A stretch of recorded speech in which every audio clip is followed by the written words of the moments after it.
This episode is brought to you by Reviving Veterinary Medicine, your go-to resource for evidence-based tools and support that put mental health and well-being at the center of veterinary practice.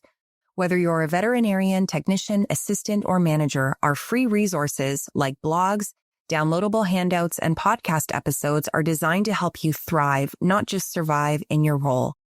And if you're looking for more personalized support, we also offer services like one-on-one coaching by certified veterinary professionals, lunch and learns led by experienced facilitators, and critical incident group debriefings guided by trained experts. Because your well-being matters, and sustainable veterinary careers start with support that's practical, professional, and deeply personal. Visit revivingvetmed.com to learn more and explore what's possible when we put people first in vet medicine.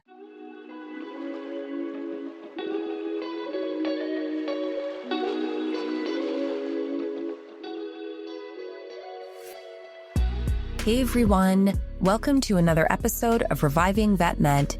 Today we're talking about something that doesn't get nearly enough attention in vet medicine, how we process the emotional weight of the work we do, especially after critical incidents. Joining me is Reviving Vet Med coach Julie Morse Elliott, a registered professional counselor candidate with decades of experience as a registered vet tech with a VTS in emergency and critical care. Julie brings a powerful combination of lived experience in vet medicine and mental health training to her work, supporting individuals and teams through stress, burnout, and emotional overwhelm. In this episode, we explore the concept of Critical Incident Group Debriefing, or CIGD. Julie walks us through what it is, why it matters, and how it can help veterinary teams recover after high stress or traumatic events. We also talk about how debriefing supports team cohesion, reduces the risk of long-term emotional harm, and fosters a culture where mental health is taken seriously. If you've ever walked away from a case or situation thinking, I don't know what to do with everything I'm feeling right now, this conversation is for you. So let's go ahead and get into the episode.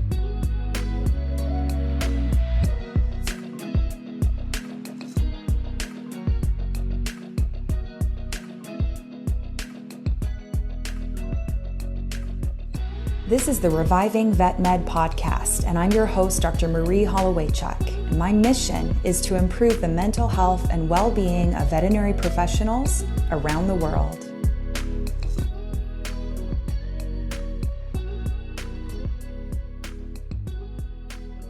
All right, it is so great to see you, Julie, once again. Thank you so much for joining us on the podcast today.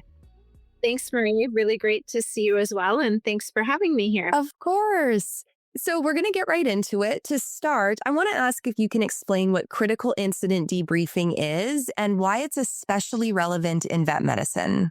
Yeah. So critical incident debriefing, it's a structured process that's been designed to help teams and individuals process and cope with emotional and psychological impact of a traumatic or highly stressful event that has happened within the workplace. It will happen generally quite soon after the incident itself has occurred, and it involves a facilitated discussion that is led by a mental health professional or an individual who has been properly trained to facilitate these types of events. The overall goal is to provide a safe space to share experiences, express emotions, and to begin healing from what has happened during that time. It's relevant to veterinary medicine because veterinary professionals often deal with high stress situations, which can include medical emergencies with traumatic components to them. So within the ER, we can see a lot of traumatic accidents that have happened to the animals, which then in turn involves dealing with the owners of those animals that have then themselves suffered that trauma from witnessing what's happened to their companion animal. It can involve having those difficult discussions with clients and going through those decisions that can ultimately impact their lives as well as their lives. So those emotional tolls of those decisions can be quite significant. And veterinary teams also work really closely together. And then there can be interpersonal conflicts that arise, leading to stress and potential. Those critical incident group debriefings can serve as an important resource for promoting mental well-being, resilience, and post-traumatic growth amongst the veterinary professionals that are involved.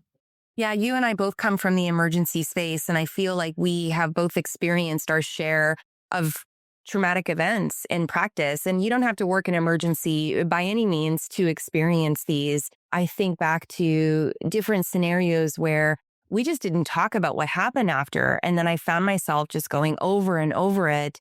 I remember back to my residency, there was a client that came in who was recently had become a paraplegic after a motorcycle accident. And he had a dog who basically had really gotten him through it, literally. And the dog had ingested some of his anti-spasmodic medication. A drug at the time is called baclofen. It's still available.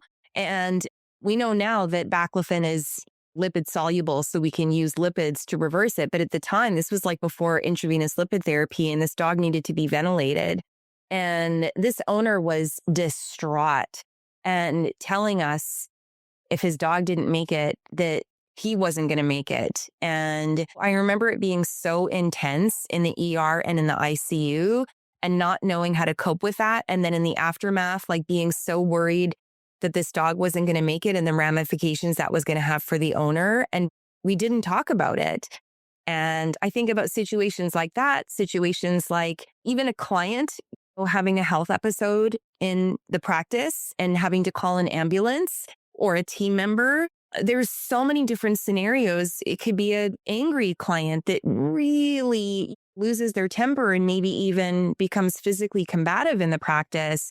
There's so many situations where, like you said, we can experience that psychological harm. And if we don't properly cope with it, then there can be consequences for that. How does critical incident group debriefing help teams to process these experiences so that we can reduce that risk of post-traumatic stress disorder or burnout?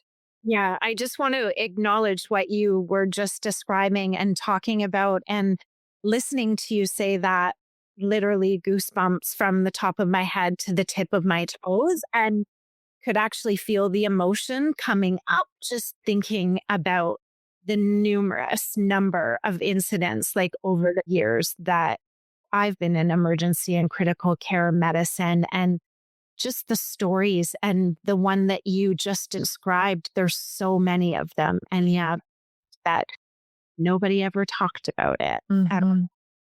So the critical incident group debriefings can be so helpful with things like that, because it can provide that structured environment where team members can then openly discuss their emotions, right? Because let's be real, this involves emotion and raw emotion. And to share their feelings, like whether it's sadness, maybe it's frustration, right? Because they weren't able to do something that they really wanted to be able to do, but their hands were tied, maybe because of financial reasons or other things that can come into play. And it can be cathartic to be able to just release all of that and to help everybody involved in that incident feel less isolated, so that they understand it's not just them that's feeling that. It can be everyone else around them as well. And we, like, often as veterinary professionals, may feel like our reactions to that traumatic or stressful event or abnormal, or maybe they're excessive. So during that critical incident group debriefing, hearing their colleagues express similar feelings can then normalize those reactions and reassures them that they're not alone in their struggles. So also that piece around participating in it together can also strengthen the relationships of the team members. And then that shared experience of discussing that difficult situation fosters empathy and understanding amongst all of them as well. And it can enhance their overall teamwork and then provide future support networks for those individuals when they're facing emotional challenges at different times. Yeah, so there's so many different pieces to it, right? There is just the cathartic nature of being able to speak what's on your heart and on your mind and get it out there and not feel like you have to suppress it or stifle it.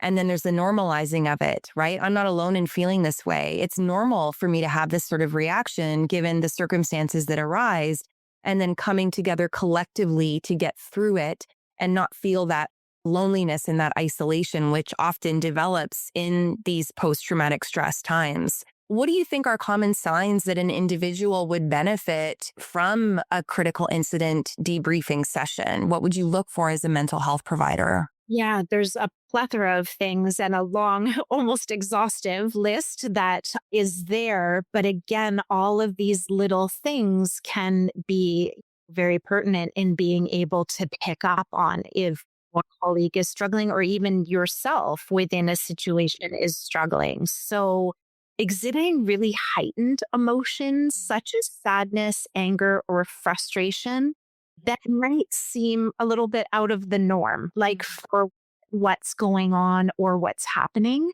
You may notice that someone may have a more increased anxiety, or they're showing or demonstrating increased anxiety, particularly about returning to a similar incident of what may have just occurred within the hospital, within the practice.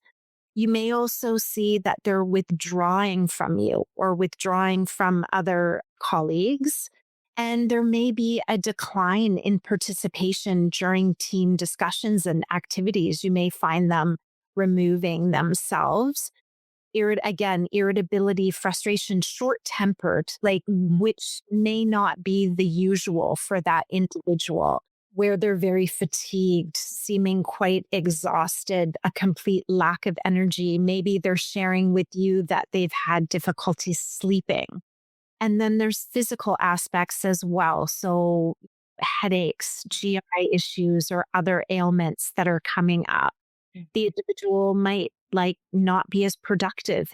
Or maybe it's like one of your colleagues that, you look at like the Energizer bunny that just keeps going and going. And then maybe now they just are not that way at all. Increased mistakes as well can be, or other things that are coming up. Maybe they're demonstrating reduced empathy towards their patients, their colleagues, and avoiding certain cases or maybe certain colleagues as well.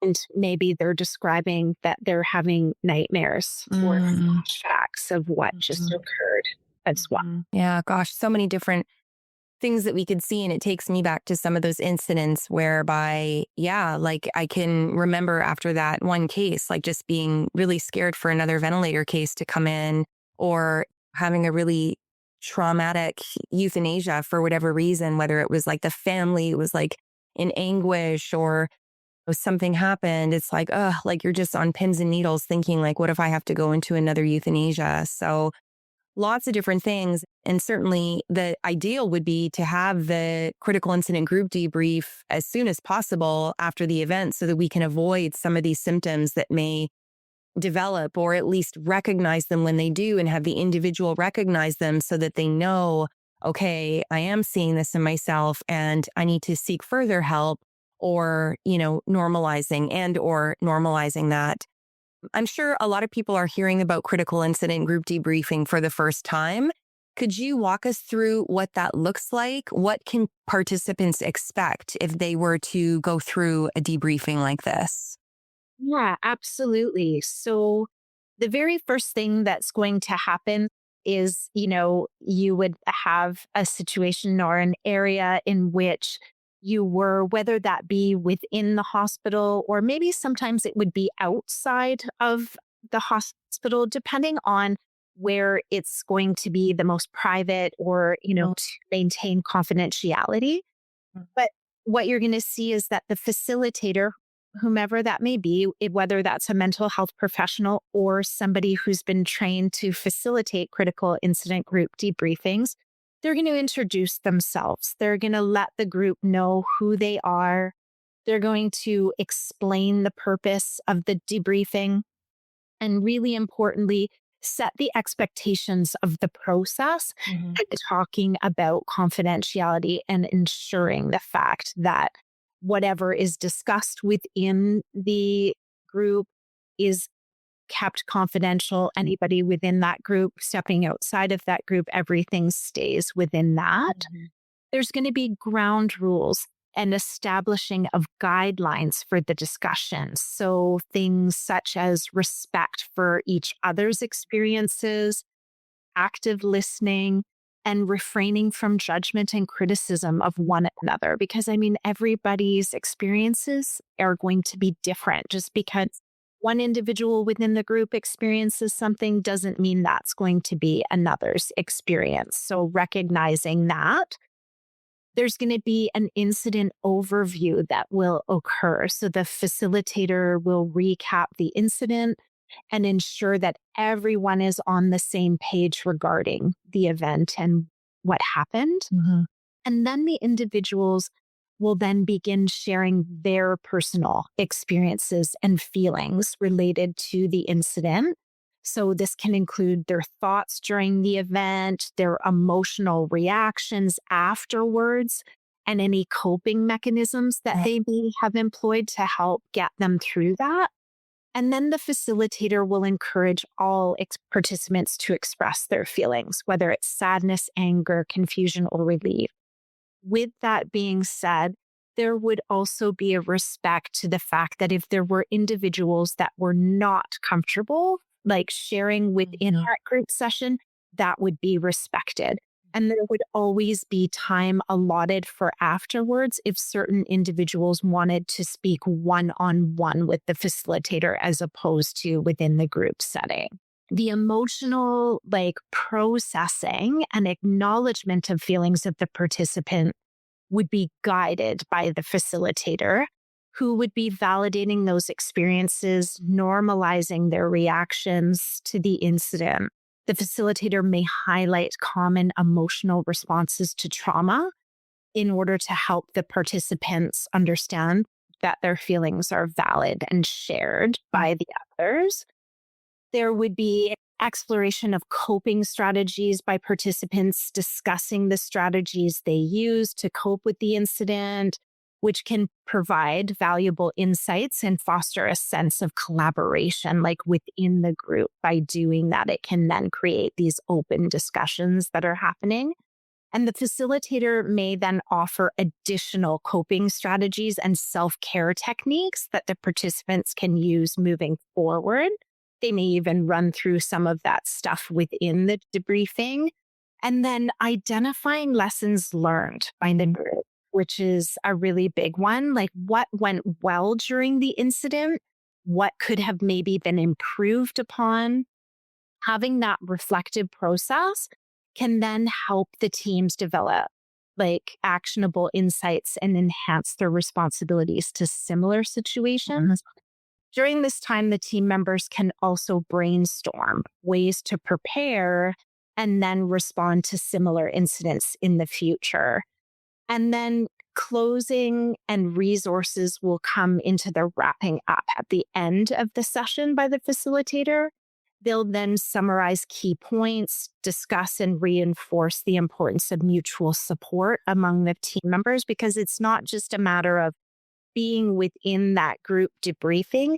These are things that we would want to see move forward with the team so that they're continuing to have this support and collaboration with one another.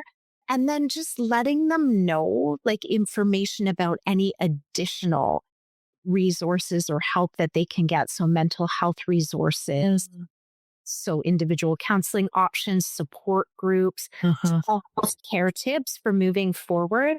And then to end it all, the facilitator likely would talk to them about whether they would suggest follow-up meetings or check-ins happen for ongoing support for the team members as they continue to process the incident over time. Wow. Yeah. So it sounds to me like this very structured process is really what gives people the safety and the comfort to speak up, right? The fact that there's confidentiality, the fact that there's these expectations for non-judgment, respect, essentially holding space for everyone to have their own experience, and that every experience is normal. Like every experience is okay. There's no right or wrong way to feel after an incident like this. And I know that you and I offer the Critical Incident Group Debriefing at Reviving Veterinary Medicine, and we came up with that handout that gets shared to groups once they've been through a debriefing. We'll link to that in the show notes because it is available for everyone, but really emphasizing, here's what you can expect. Like, this is what all the ways you could expect to feel. And here are the things that we encourage you to do and the things we want you to avoid. So talking through coping strategies, and also maybe highlighting some default knee-jerk reactions that some of us have: avoidance, isolation, binge watching Netflix, or taking in unhealthy substances to excess, so that we can recognize that that's maybe not going to be helpful. So I love that.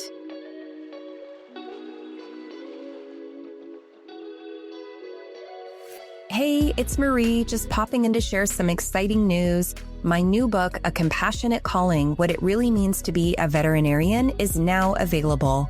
It's a heartfelt, honest look at the emotional highs and lows of life in vet med, written for those of us living it every day. You can find it on Amazon, Indigo, and at most indie bookstores. Visit acompassionatecalling.com to learn more and sign up to receive a free signed book plate in the mail. I can imagine we talk a lot about stigma in vet medicine when it comes to mental health and seeking support. A lot of veterinary professionals feel like they should just be able to get through everything and never need support because we're caregivers and we help others. We don't need help. What do you see as some of the biggest barriers or stigmas around potentially participating in a debrief in the veterinary setting? So for me, what I've experienced personally as well as professionally is that, like you were just mentioning, many veterinary professionals perceive seeking help as signs of weakness or inadequacy. There's also a strong concern, I feel, about being judged, right?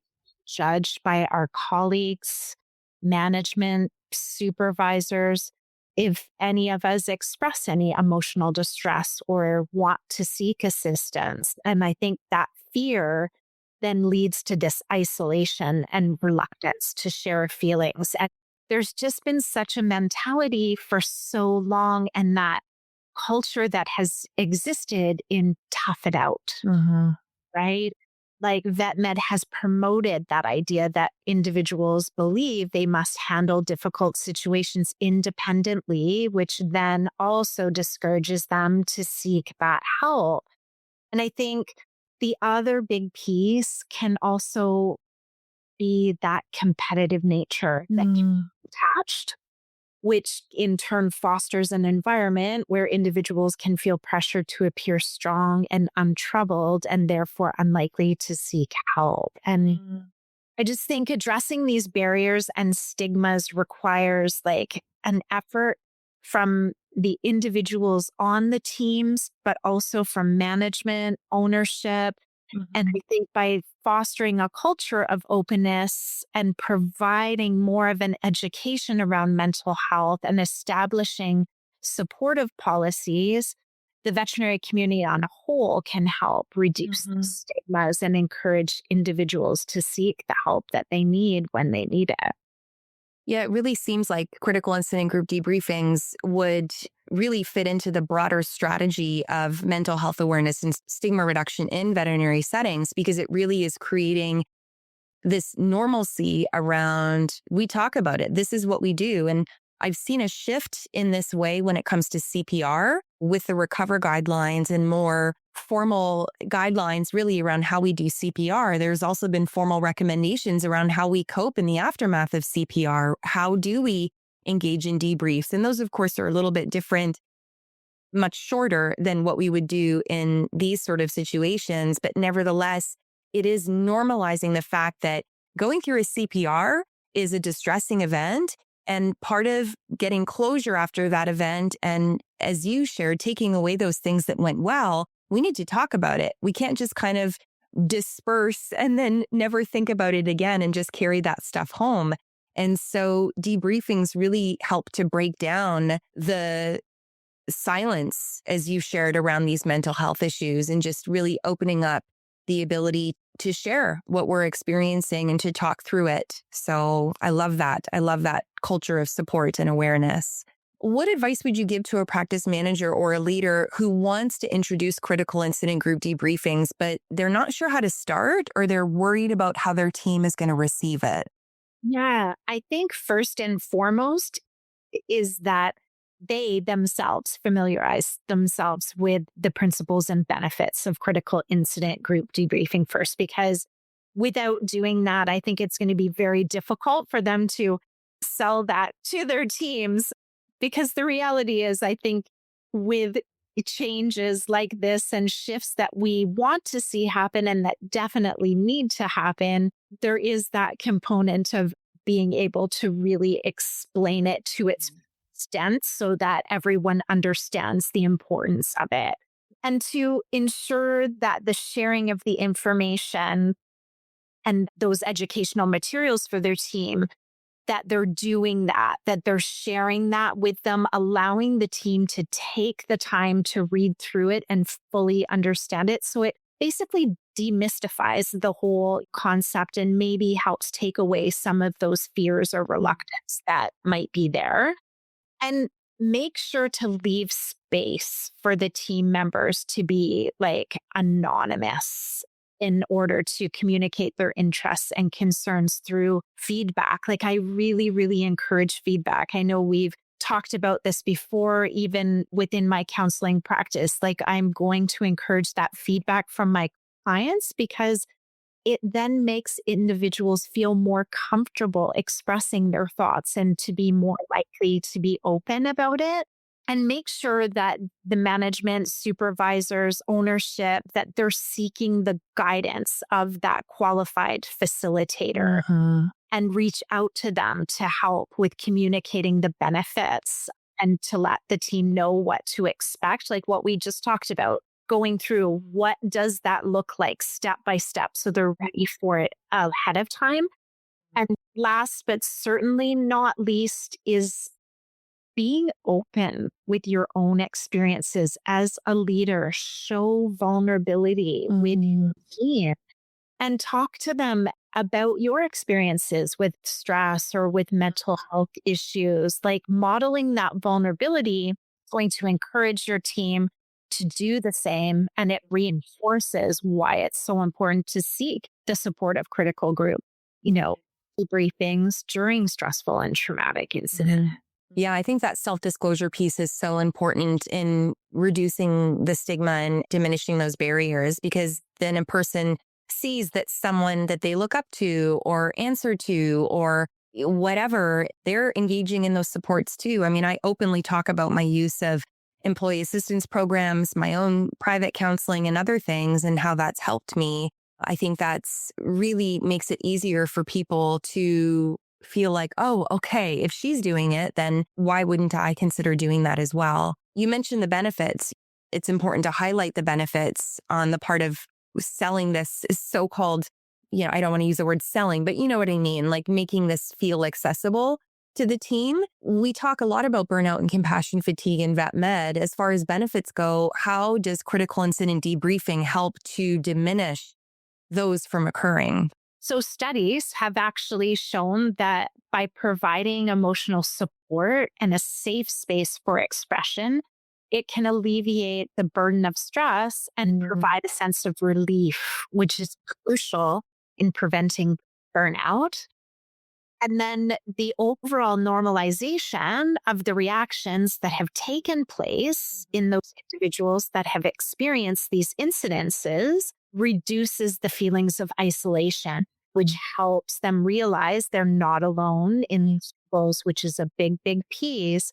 It leads to building trust amongst the team members, which can lead to more effective collaboration, more mutual support, which are very important protective factors when we're looking at compassion fatigue.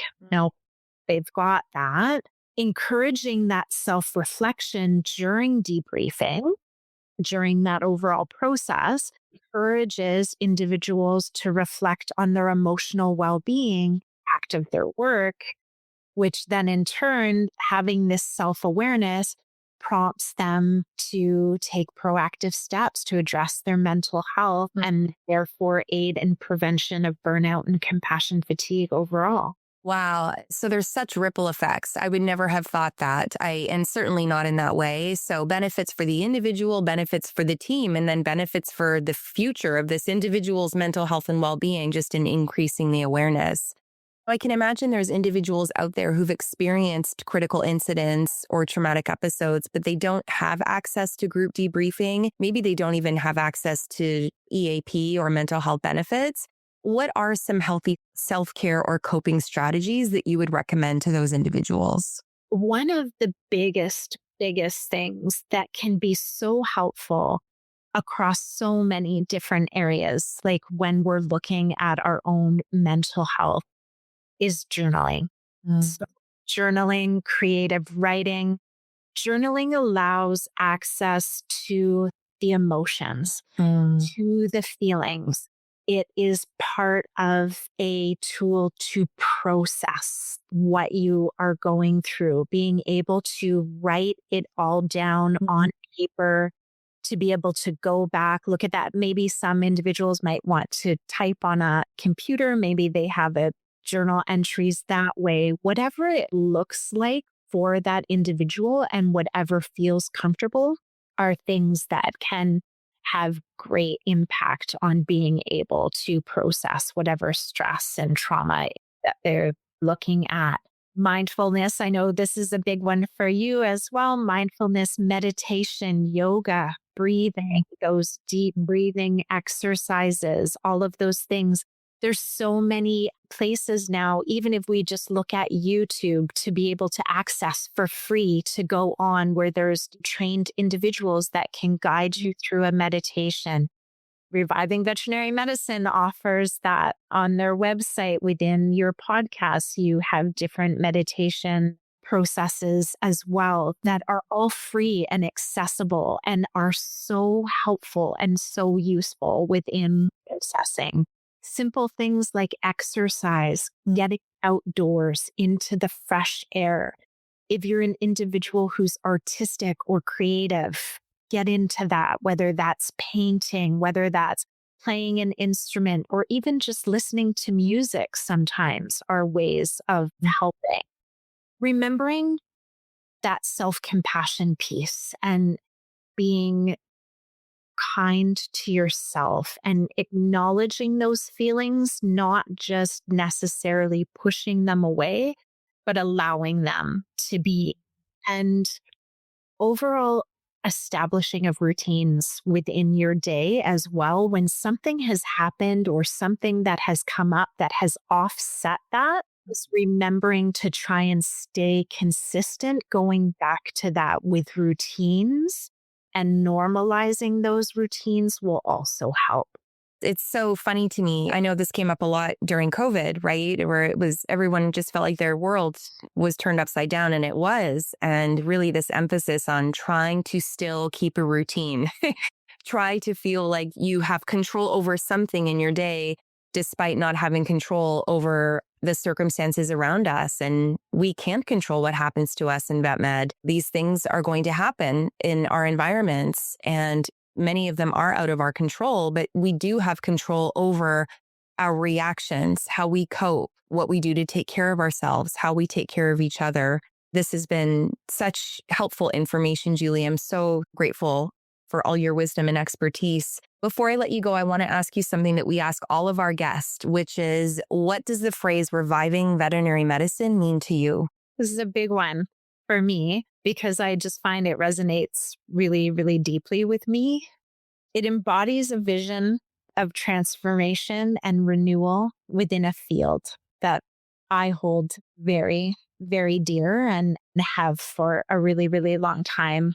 To me, it signifies a collective effort to reimagine how we support the mental health and well-being of those who dedicate their lives to the caring of animals. As someone who's passionate, very, very passionate about changing the landscape of mental health support in veterinary medicine, I see this revival as more than just a response to the challenges we face. It's about fostering a culture that prioritizes emotional health, compassion, and community among veterinary professionals. For too long, the stigma surrounding mental health has kept many from seeking the support they need. And so, to me, reviving veterinary medicine is a call to action, a reminder that we have the power to reshape our field into one that values mental health as much as it values medical expertise. I love that. Beautifully said, Julie. Well, thank you so much. Again, I really appreciate the opportunity to have you on and to get to talk to you about this really important tool that we have really to support team members and to better their mental health. So thank you so much once again. Yes, and thank you so much once again.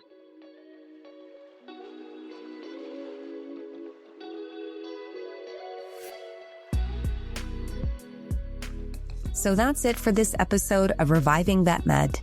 I hope you took away something meaningful about how veterinary professionals can better support each other after difficult cases or emotionally charged events. Whether it's a tragic patient outcome, a medical emergency, or just a really hard shift, Critical Incident Debriefing gives us a space to pause, process, and begin to heal. If this episode got you thinking about how your team could benefit from debriefing, I hope you'll share it with a colleague or leader at your clinic. If you're interested in bringing debriefing to your clinic or learning more about Julie's work, you'll find everything linked in the show notes or at revivingvetmed.com.